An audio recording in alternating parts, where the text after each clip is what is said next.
My name is Debbie Samuels, and welcome to Daily Hope.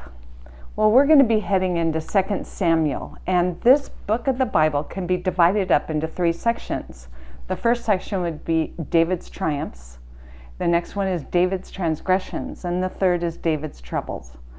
A lot has been written about David in the Bible, and it's not because he was a perfect man. He was a flawed guy, but he was here for one reason, and that was to fulfill God's purpose.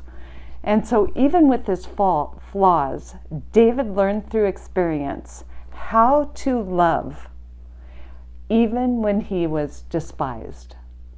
Have you ever struggled with that? So here we go, looking at 2 Samuel. 1 Samuel ended with Saul dying, and as we enter into 2 Samuel, we're going to learn a little bit more about Saul's death. But the first thing I want you to take a look at is that David was out fighting the Amalekites, and the Bible says that he was striking them down. The next thing we see is that David learns about Saul's death from a young man who came to him with Saul's crown. And when he came to him, he said, Saul is dead. And David wants to know, how do you know that? And the young man begins to tell him the account, how he went up the mountain, Saul was there, Saul was leaning on the sword. We know that Saul tried to commit suicide. Now we're finding out it didn't quite work. So he asked this young man, who are you? And the young man said, I'm an Amalekite. And Saul told him, just kill me. And so the young man did.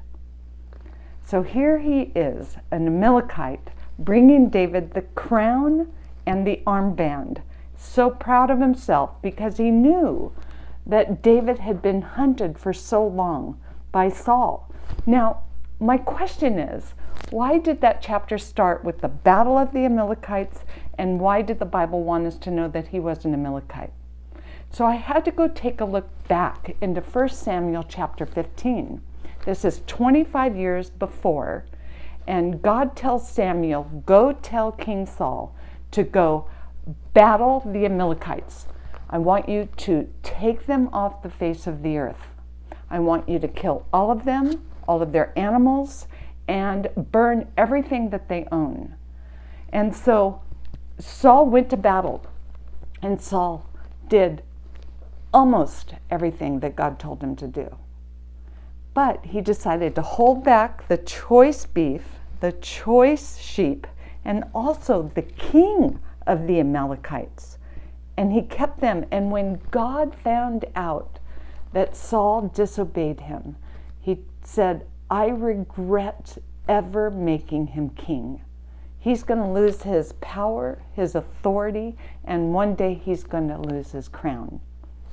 So why was this so important?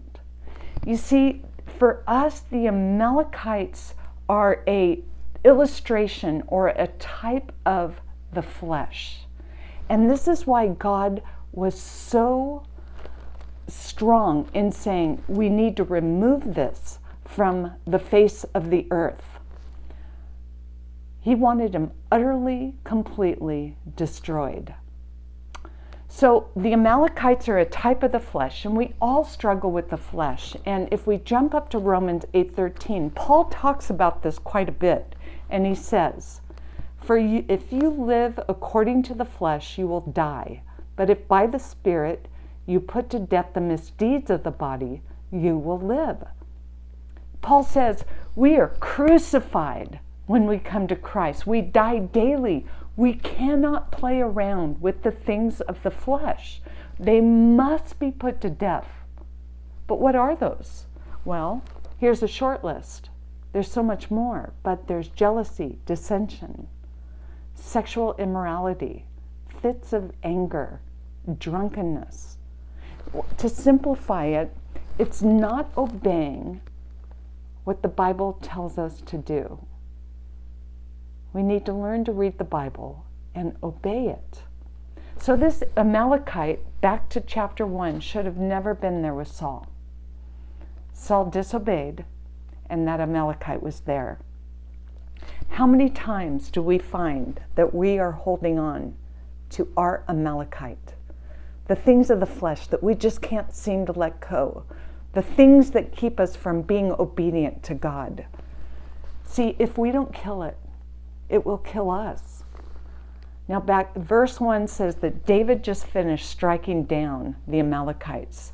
See, now as we take a look at it, he was striking down the flesh.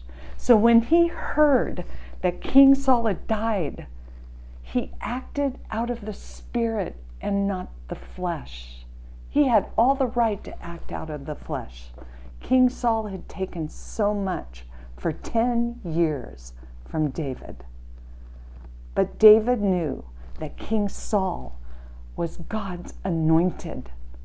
He knew that it was God's kid and it wasn't about David. So this week, think about the things, the Amalekites in your life that you need to let go of so you can respond out of the spirit and not out of the flesh. May God be with you this week, and God bless.